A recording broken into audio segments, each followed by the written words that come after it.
Be my dad. I promise I won't misbehave. Thrown out by her stepmother. The alien girl begged a human for a home reign, slicked the streets of Draven's Reach, turning every canal into a dull mirror that carried the neon glow of signs and the wavering shadows of boarded windows. And Jonas Morul, a man who had learned over 12 years in the port registry to keep his head down and his life measured in quiet routines, walked home with his collar turned up and his steps deliberate, thinking of tomorrow's audits and the ledger pages that waited for his steady hand. But that night, something cut across his invisibility, something he noticed not because it moved, but because it did. Not a small figure pressed between two leaning stacks of crates, outside a shuttered stall, soaked to the bone, so still she might have been cargo abandoned in the rain, until her luminous eyes caught the weak cone of a street lamp. She was slight, her violet-toned skin and indigo hair betraying a mixed Zaire Allen heritage. Her bare feet curled tight on the warped planks, arms wrapped around her knees, and near her heel lay a dull kitchen knife, a desperate talisman rather than a weapon. And Jonas stopped, every instinct reminding him that this was how trouble began, that the colony did not reward those who lingered where others hurried. Yet he found himself moving beneath the dripping awning, the hiss of rain muffling his own breath as he crouched just enough to meet her stare. When he asked how long she had been there, she said nothing, lips pale, chest rising in uneven bursts, as if speaking itself might shatter the fragile space she occupied. But then, after swallowing hard, she whispered in a voice almost too thin to carry, "She kicked me out, stepmother. I broke a glass." And the words landed heavier than any registry docket. For Jonas knew that in this colony children without guardians did not last. That survival was left to family, neighbors, or blind chance. And as he saw the bruise yellowed at the edges on her shin and the way her fingers twitched near the knife, it was clear chance had already been cruel. He should have walked on, let the rain erase the sight. But then her throat worked again, and she spoke, voice cracking on the words that struck deeper than he thought possible. "I can cook. I won't misbehave. Be my dad. Just don't throw me out." And Jonas felt the world narrow to her plea, because children did not barter themselves this way, unless they had already decided no one else was coming. And though he had built his life around solitude, around avoiding entanglement, something in him recognized that leaving her would not only be abandonment, but betrayal of a part of himself he had long tried to ignore. So he said quietly, "My place is close. It's warm. You can eat and rest." And she did not move at once, only reached out with hesitant fingers and pinched the edge of his coat. Not his hand, never that intimacy, just enough to follow without surrender. And he adjusted his stride to keep the coat within her reach as they stepped back into the rain. Her bare feet made no sound on the boards, and when a loose shutter slammed with a gust, she flinched hard and pressed closer. So he slowed his pace without comment, and together they crossed the slick bridge over the East Canal, where a small boat coughed smoke below. And through the fogged window of a moored barge, Jonas caught a glimpse of a family eating, blurred shapes moving in the warmth beyond glass, and saw how the girl's gaze lingered on that sight until it vanished behind brick. His own apartment, a narrow room above the canal, with a radiator's steady hum and the faint smell of old tea, had always seemed just enough for one life. But tonight, as her small hand clung to his coat seam and her silence walked beside him, he understood that stepping inside alone would never feel the same again.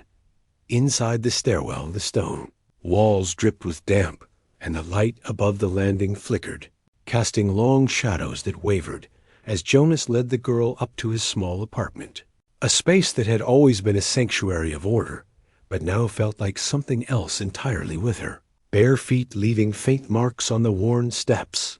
And when he unlocked the door, the warmth of the radiator spilled out carrying the faint scent of old books and tea, a contrast so sharp to the rain-soaked streets that she stopped just inside the mat, dripping silently, still clutching the crust of bread he had given her earlier. Jonas watched her carefully, seeing the way her eyes darted between shelves of ledgers, the folded blanket on a chair, the single lamp glowing in the corner. And when he spoke softly, asking her to set the knife down, her eyes widened in a quick flash of alarm, but then softened, and she pulled the dull blade from behind her leg and placed it on the mat, not as surrender, but as a fragile pact. And Jonas inclined his head in acknowledgement before moving to the stove, setting water to boil for broth, glancing back at her often as she crossed the room in hesitant steps and drew the blanket tight around her small frame, violet glow beginning to return faintly beneath her cheeks as the radiator heat pushed away the chill. When he ladled soup into a bowl and set it before her on the table, she stared at it as though it were a test, her fingers trembling before she whispered, "If I spill, do I have to leave?" And Jonas answered simply, "No," a word that broke through a silence thick with fear and shifted the air between them. She ate slowly then, careful spoonfuls steadying her hands, and her eyes kept flicking to the open door of the spare room, where a folded gray sweater lay on the bed's pillow, a gesture Jonas had almost forgotten until he saw her finish the broth and walk toward it, fingertips brushing the fabric before pulling it over her head, the sleeves falling far past her hands until she was swallowed in it. And something in her shoulders eased as if the weight of cloth anchored her back to earth. She sat on the bed's edge, silent, then raised her eyes to him, voice trembling as she asked, "If I sleep, will you be here when I wake up?" And Jonas, whose life had been built on the certainty of solitary mornings, felt his throat tighten as he nodded and said, "Yes." And she studied him for a long moment, measuring the truth of his words against everything that had failed her before, then lay down without closing the door, leaving it wide so that trust could breathe in the space between them. Jonas returned to the table where an untouched ledger sat, the lines of numbers blurred before his eyes as he listened to the subtle shift of her breathing from guarded wakefulness to the slow rhythm of sleep. And in that quiet, he pulled a scrap of paper and began a list in his own neat hand. Items that were practical shoes, socks, a coat, food, but at the bottom, written slower and heavier than the rest, he added something he had never expected to write for himself: guardianship forms. Outside the rain thinned to mist, inside the radiator hummed, and for the first time in years, the small apartment that had served as his refuge felt larger, as if a door had opened not just to shelter a child for a night, but to alter the shape of his life. Dawn pushed the storm into mist, and the apartment filled with the low whistle of a kettle and the smell of eggs as Jonas set a plate on the table, listening for movement from the spare room where the girl lay in the sweater that hung nearly to her knees. When she emerged, her steps were soft but deliberate, her violet eyes flicking from door to window to table, as though confirming the world had not shifted overnight. And in her hands she carried the dull knife he had moved to the shelf, not brandished but presented, chin lifted with a fragile effort as she said, "I will not need this here." And Jonas, careful with the weight of the moment, took it calmly and placed it in the drawer beside the spoons, letting her see its new place so the choice belonged to both of them, not hidden but anchored, and something in her shoulders loosened as she sat and ate, pulling her sleeves back from her fingers, only to have them slip again. And when she finished, she rose without prompting to carry her plate to the sink, balancing on her toes to set it down gently, without a clatter, glancing back at him as if to check whether she had done it right. Jonas spoke evenly, outlining what the day required: shoes, socks, a coat, a brush for her hair, then the civic desk for guardianship, because he wanted her safe, not only within these walls, but on paper. Her existence acknowledged in the records he had spent half his life tending, and she froze at that word, guardianship, asking in a voice that tried to sound flat, but trembled beneath, "Will they take me away?" And he answered with the same steadiness he used to correct freight manifests, "Not if I do this properly," explaining that there was a temporary care form, that he had seen it in the files, that it would make her safe in the eyes of the colony, not just in this room, and she listened with the intensity of someone learning a new language. Her gaze fixed on his hands as he drew 2 columns on a sheet of paper left for clothing and basics, right for offices and forms, and when she nodded, he saw in her face the beginnings of trust stitched to practicality. Later in the market, he watched her stand very straight before the stall keeper as boots and dry socks were fitted, her small toes flexing against leather with the precision of a mechanic testing a seal. And when the hood of her new raincoat muffled the din of vendors, she blinked in surprise at how the world softened, whispering, "They feel like I can walk far," a phrase that struck Jonas deeper than he admitted. At the clinic, she endured the nurse's gentle hands, checking her bruised shin, eyes never leaving the instruments, answering questions in clipped tones. And when the slip of code linking the visit to an application was pressed into Jonas's palm, he tucked it into his satchel as though it were more precious than credits. At the civic office, the air was thick with damp coats and flickering lights, clerks moving with weary precision, and when Jonas stepped to the window with Ari at his side, he felt the beat of his own heart quicken as he gave his address, his years at the registry, his stable income, and accepted the thin packet of forms. He wrote his name slowly, his hand firm as he entered hers, not as an orphan or cast-off, but as Ari, the name she had spoken when asked what she was called at home. And when he reached the line for family name and left it blank, checking instead the box marked pending, he knew he had crossed into territory that no ledger had ever measured. By the time they stepped back into the mist and crossed the canal bridge, Ari leaned over the rail to watch fish gathering where water drained into the current.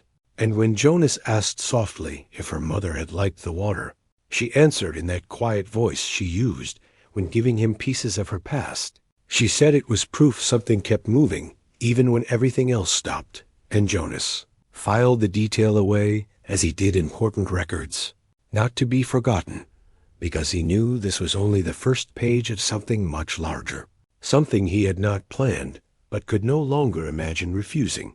The days that followed built themselves into a rhythm so fragile Jonas treated each hour like a form that might tear if pressed too hard. Mornings of eggs and tea, afternoons of errands or reading in the registry's side room, evenings when Ari tested her hand at small chores and began to fill the apartment with the quiet sounds of belonging. But the pattern cracked one gray morning when he led her to the broader streets of the West Market, a place more crowded, louder, thick with the smell of roasting nuts, brine from open fish stalls, and the chemical tang of solvent spilling from a nearby repair shop. At first she moved with an almost practiced composure, boots scuffing the planks, her small canvas bag slung across one shoulder, and she weighed the items she chose with the seriousness of someone cataloging their own worth, selecting a plain brown notebook after running her fingers over colored covers, then sliding out a single red sheet of paper and holding it with a look Jonas understood instantly. It was not just paper. It was a marker, something to anchor her to the desk she had been promised. But halfway down the main lane her pace faltered, her shoulders stiffened, and Jonas, attuned now to every flicker of her body language, followed her gaze to a fruit stall where 2 women haggled, one of them looking over with eyes narrowed, not at him but at Ari, eyes that carried memory and malice. And Jonas saw the way Ari's fingers curled into the seam of his coat, her breath catching as she whispered, almost choking on the words. "She was in my stepmother's house once. She tells people things." And in that instant the safety he had built through forms and signatures felt like paper in the rain. But he moved without hesitation, angling his body between Ari and the woman, his stride firm, voice neutral but sharp enough to cut. "We're heading to the cloth stalls," and he guided Ari away, his coat seam still gripped in her small hand, until the fruit stall disappeared around a curve in the lane. Inside the cloth shop, under lamplight that softened the edges of bolts stacked high, Jonas crouched until his eyes were level with hers, his voice even but absolute, as he told her she owed nothing to anyone from before, that if someone asked her questions, she could tell them to speak to him, that the forms already on file mattered more than whispers. But Ari, still pale, asked in that tight, breathless way, "What if she tells my stepmother where I am?" And Jonas steadied his reply, reminding her that the stepmother already knew she was gone, that soon the papers would say she belonged here, and law weighed heavier than rumor. She studied him for a long moment, and then, almost as if choosing to pivot her mind away from fear, reached for a pale gray fabric patterned with faint grid lines, explaining with the practicality that had begun to color her voice, "It doesn't show crumbs." And the ordinariness of the comment struck Jonas with quiet force, because it meant she was thinking of pillowcases, not escapes. On the walk back, with warm steamed buns in their hands, her breathing eased, her gaze drifting less often to the crowd, and by the time they reached the canal bridge, she had grown silent but steady, boots making soft marks on the slick boards. In the apartment, she placed the notebook, red paper, and folded fabric on the middle shelf she had claimed, aligning them with careful precision, sweater cuffs folded, boots side by side, her order of fortress against chaos. And that night, as they ate beans and rice, she asked softly, almost as if testing the new rule book of her life, "When the home check happens, do I have to tell them about my stepmother?"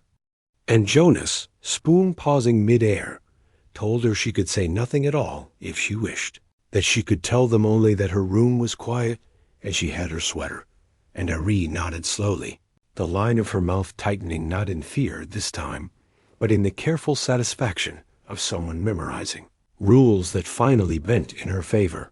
And as she rose to rinse her plate, Jonas realized that the moment at the fruit stall had revealed a truth he had not wanted to face. No matter how many forms he signed, the outside world would try to reach for her, and his promise to be her father would mean nothing unless he stood ready to be a shield as well as a signature. The morning of the home check arrived with rain falling in steady cold sheets. That blurred the edges of the canal outside Jonas's window, the kind of weather that once would have made him retreat into ledgers and tea without complaint, but now pressed on his nerves like a reminder of how fragile all this was, because today a stranger with a tablet could decide whether Ari stayed or vanished back into a system that had already failed her. He had put the apartment in order not like a stage, but like a ledger entry, nothing hidden, nothing false, just the rhythm of their day's kitchen surfaces wiped, ledgers stacked neatly, Ari's shelf arranged with boots, sweater, canvas bag, and the red square of paper centered on her desk in the spare room like a flag she had planted. Ari herself moved quietly, brushing her hair with the small comb he had bought, tugging sleeves smooth over her wrists, pulling her boots on with care, not asking if she looked right, but instead whispering, "Do I look normal?" And Jonas, setting plates on the table, told her simply, "You look like you live here, and that's all they need to see." And she nodded, repeating the words under her breath as though committing them to memory. When the knock came, she froze mid-step, eyes wide, but Jonas opened the door with steady hands to reveal a woman in a civic coat with a tablet in one hand, badge glinting faintly in the gray light as she introduced herself as Officer Carvin. Housing compliance, temporary care review. And Jonas stepped aside to let her in, his voice even as he gestured toward Ari and said, "This is Ari," while the girl gave a small nod, hands clasped tight behind her back. Carvin's gaze swept the room with a practiced neutrality, noting heater, shelves, pantry, the clean sink, then asked to see the child's sleeping space. And Ari, after the briefest glance at Jonas, led the way into the spare room, her small shoulders square, her voice steady though soft as she said, "This is my room. I have what I need." And Carvin's eyes lingered on the bed, the desk with its red paper, the folded sweater on the shelf, before asking, "Do you feel safe here?" And Jonas watched Ari's hands clench, then relax as she answered, "Yes, this is my home now." Words that landed heavier than the woman's stylus tapping notes into the tablet. heavier even than the ledgers. Jonas had carried up and down canal bridges for 12 years, because they were truth and claim and vow all at once. Carvin asked to see food in the kitchen. Jonas opened cupboards and fridge to show staples and fresh produce. The officer noted medical codes linked to the clinic, marked clothing appropriate, hygiene satisfactory, then asked in a final quiet question whether anyone here had ever made Ari feel unsafe. And Ari, meeting the woman's eyes, said firmly, "No, not here." And for a moment Jonas could not breathe, because her words had closed a circle he had been trying to draw since the night in the rain. Carvin explained the process: final approval within a week, guardianship status extended until renewal in 12 months, and handed Jonas a printed summary, then left with the same professional calm she had arrived, the door shutting behind her with a muted click that sounded like a verdict delivered. Ari remained by the door until Jonas turned the lock, then released a sharp breath and went directly to her desk, placing both hands flat on the red square of paper, whispering, "She didn't ask about my stepmother." And Jonas, setting the summary on the table, told her she hadn't needed to, because Ari had already told her what mattered. And Ari nodded, a fragile weight lifting from her shoulders. That night, for the first time since she had entered his apartment, she left her bedroom door wide open, not cracked or guarded, but open as if daring the world to see that this was her space, her safety, her home. And Jonas sat by the window long after her breathing deepened, listening to the canal's steady voice and realizing that the promise he had, written on paper, was already sealed in something stronger, the simple word she had given him: home. Months after the home check, the apartment no longer felt like the quiet refuge Jonas had once curated for solitude, but like a living place shaped by the rhythms of a child, her school bag thumping against the floor in the afternoons, pencils rolling across her desk, her voice murmuring over reading exercises, the air scented more often of bread and beans than of tea alone. And the shelf she had claimed by the radiator now held a small row of treasures: a smooth piece of canal glass, a silver button, a folded paper bird from a classmate arranged with the same meticulous order she gave to her boots and sweater, each object a declaration that she was staying. Jonas marked time not by ledger audits, but by her questions, her laughter, the small maps she drew of their world, the apartment, the school, the corner shop, each one pinned carefully above her desk. And on a clear Saturday morning, after a week of rain, he saw her emerge with hair pulled into uneven braids. She had clearly attempted herself, her grin sudden and mischievous as she darted behind the couch with a cushion, ambushing him with a muffled thump before dissolving into laughter that shook the walls. And for nearly half an hour, the small rooms rang with the sound of their game, soft impacts, declarations of victory, her bright voice filling spaces that had once been silent, until they collapsed breathless on the couch, Jonas handing over the last cushion in mock surrender, while Ari tugged her sleeves down over her hands, cheeks flushed, eyes shining. And then her voice, softer now but deliberate, cut through the quiet as she said, "You know you're my dad, right?"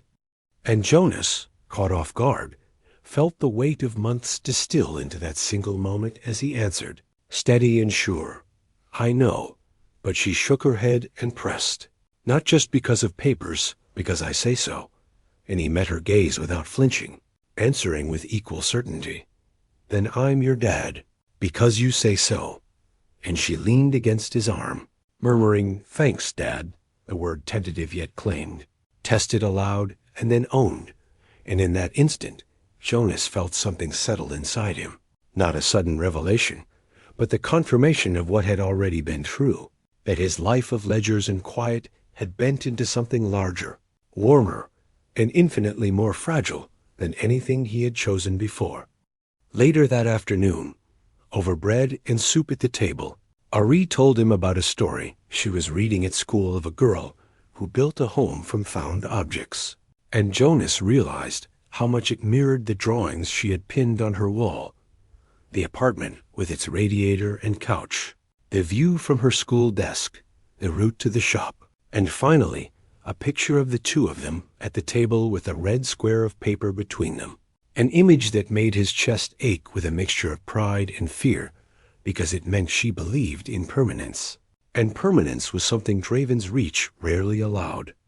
When she napped later under a blanket, her breathing soft and steady, Jonas sat at the window, listening to the slow current of the canal, a guardianship letter folded safely in his drawer, and he understood that what had begun as an act of reluctant mercy on a rain-slick night had become the architecture of their lives, not temporary, not fragile, but chosen, sealed not by civic stamps, but by a word whispered with trust, Dad.